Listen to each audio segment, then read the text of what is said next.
Welcome to Rack of the Week 183. First, I want to say welcome to my newest supporters on Patreon and YouTube, Robert, Rick, Bob, and Max. Thank you very much. I invented a new product. It's called the Ghost Bridge. Not going to take any time in this video. Go to shortstoponpool.com and you can see it. And I also made an instructional video about how to use a bridge where I compare a typical bridge head, my new Ghost Bridge, and the BridgeMate products. That video turned out longer than I intended, very detailed, a lot of information in it, so check it out if you so desire. Let's get into the Rack of the Week. The pivotal moment. This should be a pretty quick one. Every rack of straight pool seems to have a pivotal moment. That's a point where, gee, if this shot goes well, I'm going to get through the rack, get another 14 points, and get to the next rack.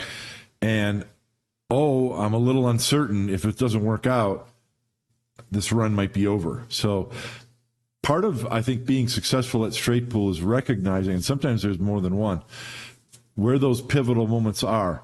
You need to slow down, make sure you look at your options, and get it right. This is an example, I think, of that type of rack.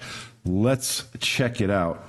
Now, this is an unconventional break shot. You don't often play position for these, but sometimes it happens. I'm on the bottom rail. The tangent line, or actually the typical route of departure of the cue ball is going to be perpendicular to the rail in this way. So you got to manipulate it if you want to hit the rack. Now, you could do that and run into this corner ball. Your cue ball is going to go this way. Sometimes it goes in the side pocket or the corner pocket, unless you can hit it fuller, and then it goes this way. I don't like that option from this angle for those reasons. It's hard to control the cue ball. Any balls that come loose from the rack, if you hit this corner ball, are going to go this way. So you're going to be looking at a shot from over here into this corner pocket, or maybe hoping that something's up in front of the side pocket. Check out the difference. If you put inside spin on this and go this way and hit this, either the second ball or the corner ball, hopefully, the cue ball is going to go this way, which means it's not going to go up table and it's not going to go near a pocket. You're knocking balls this way, so you're probably going to be looking at a shot up into this corner pocket or from here into this side pocket. So take your chances. Each has their benefits or drawbacks. I prefer the inside spin shot. The cue ball is going to have left spin. If you hit it forcefully, the cue ball could come off from these balls, and it's not going to go high in the rail. But that inside spin is going to make it go, at least go this way. So if a ball does come loose below the rack or even over to this side, you get a shot on that as well. So I think I favor this route. I don't hit the corner balls as I think I might even hit the center ball of the rack. Oh, geez. Yeah, I think I hit the 14, which is really not what you want, but it went this way. But as you can see, balls in the center come off the top of the rack, and you have a potential shot in the side pocket. But I happen to have a very good shot into this corner pocket. Now, I'm already noticing, I noticed right away that this is what I call a clustered rack. That means that after the break shot, I'm not analyzing the rack very much because it's too clustered. I'm instead looking for a re-break shot. What you really want is one of these balls like the 10 or maybe the 7 to shoot in a corner pocket, and you can get the cue ball kind of at a break shot angle on one of those so that you go into the rack and have a re-break. So I'm really not playing position for a specific ball. I'm just trying to hit them kind of hard and get them open. That's a re-break shot. As it turns out, I don't have that. The 7 doesn't go past the 9. And yeah, I could play position on the 10 to do that, but I'm going to have an inside angle, and I might end up way over here by mistake, trying to not get hooked behind the 13. What I do have is a combination shot that's very straight, which means the 8 ball is going to stay right there. So I'm playing this with a follow stroke, so knowing the cue ball is going to come up here, and I'll have an angle on the 8 ball for my re-break. That's the plan. Let's see what happens. Take a nice good look at that.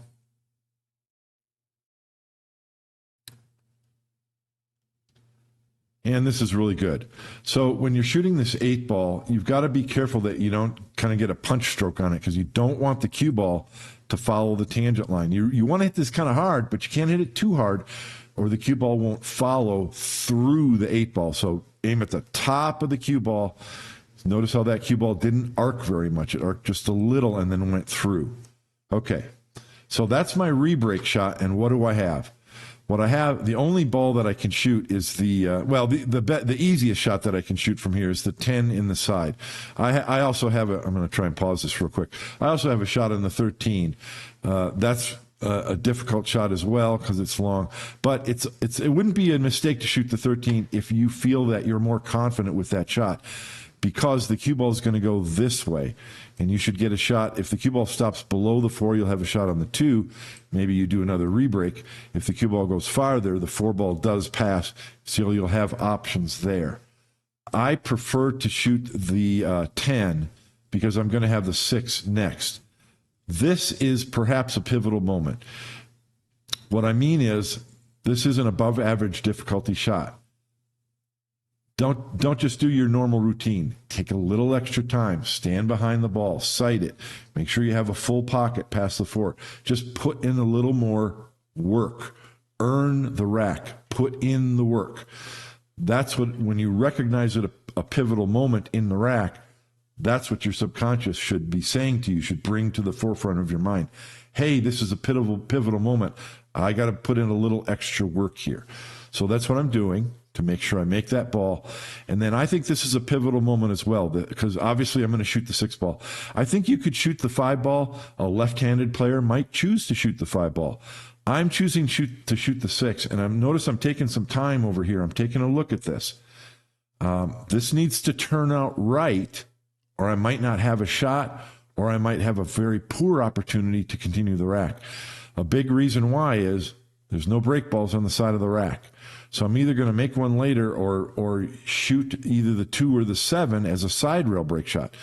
Those can work, but they're not preferred. You really would rather have a side of rack or an open cut shot to open the rack. So I'm looking at this and I'm realizing, hey, I've got a really good opportunity here because I can hit the 14, and then the cue ball is going to hit the 3, and that's going to nudge the 3 down, and I need to nudge the 3 ball down like an inch, just a tiny little bit. So my cue ball stops here, and I have a shot on the 15. The reason why I'm doing that is the 3 ball is going to be my break ball. I'm deciding now I want to make the 3 ball my break ball. This is a pivotal moment in the rack. If it works out, great. If it doesn't, then I can come up with a new pattern that uses either the 2 or the 7, or for that matter, the 9 ball as a break shot. That's why this is a pivotal moment. And again, take some more time, put in the extra work, and get the pivotal moment right.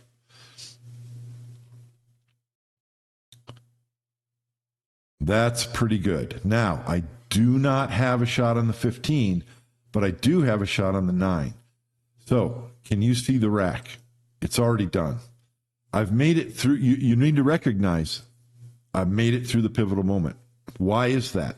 It's because I was successful in making the break shot. I am now committing to the 3 ball below the rack as a break shot. And I didn't study this a lot. I went right to the 9 ball immediately. I have 2 options here. I have to deal with the 15. I have 2 options of dealing with it. One is to shoot the 9 and bump the 15. The 15 is going to go up. The 9 ball might go, or the cue ball might go this way or this way or this way off from the 15.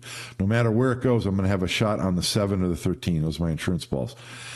If I miss the 15, if the cue ball doesn't hit the 15, that means it's going a straight up table. I want to hit it with enough speed so that I have an angle on the 5 to bump the 15 out of the way. Then I'm going to have to hit that in such a way that the cue ball comes off and I get a shot on the 7, 13, or this ball over here. If I don't knock the 15 straight over there and have a shot on the 15. But I need to deal with the 15. I'm also recognizing kind of instinctively that the 2 or the 7 is going to be my key ball for the 3 ball break shot. One or the other. I don't know which yet. But either one, if I get close to straight in, I can just drop the cue ball down so that I'm below the 3, drop it down so that I'm below the 3, and I'm on my break shot. So that's what I see. So the entire mindset has changed in just those 2 shots I made it through the pivotal moment. Now I'm in the end pattern. I kind of got to deal with this 15, but I'm basically in the end pattern as well. So let's see how the shot turns out. I do contact the 15, knock it up. I've got a shot. I have a very easy shot now on the 5. I could shoot the 13 in the corner. I can shoot the 12 in the side. Those are all 3 very easy shots.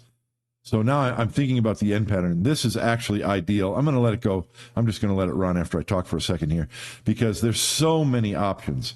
Why do I say that? Because I've got 2 key balls to get on the 3. I can use the 13 to set up for this ball. I can use the 4 ball to set up for this ball. I can also use either of these balls as K2 or K3 in the pattern to set up either of those. I mean, there's so many options for running these. It's just unbelievable. You can probably get a mathematician to calculate. There's probably at least 10 different ways to run these and end up with a shot on either one of these key balls.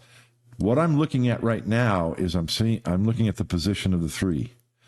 You're going to see me. I'll let this play now. You're going to see me get down on this 5 ball, and then I think I'm kind of rethinking it. Wait a minute, do I really want to do that or not? And I do it on the next shot as well. Why do I do that? So I'm putting the cue ball here, so I have a shot on the 4 ball up in the corner and the 13 in the side, and the 2 ball should I choose to shoot that. What I'm looking at is the 3 ball is a little bit to that side, the center of the rack. That's what I'm realizing right now. I'm getting ready to shoot that 2, and I'm like, wait a minute. The 3 ball is on this side of the rack. That means I want my break shot to be over here because then I'm closer to the far side of the rack, and I have a better chance of getting my cue ball off from the bottom of the rack. That means the 2 ball is my key ball. So that's why I got up off the 2 ball shot. I could have done this several different ways. I would have liked to draw the cue ball back on the 4 to get on the 13 and then the 12 and then come over, and then I can shoot the 7 and come across for the 4. Or I could just shoot the 13. I hope you're following.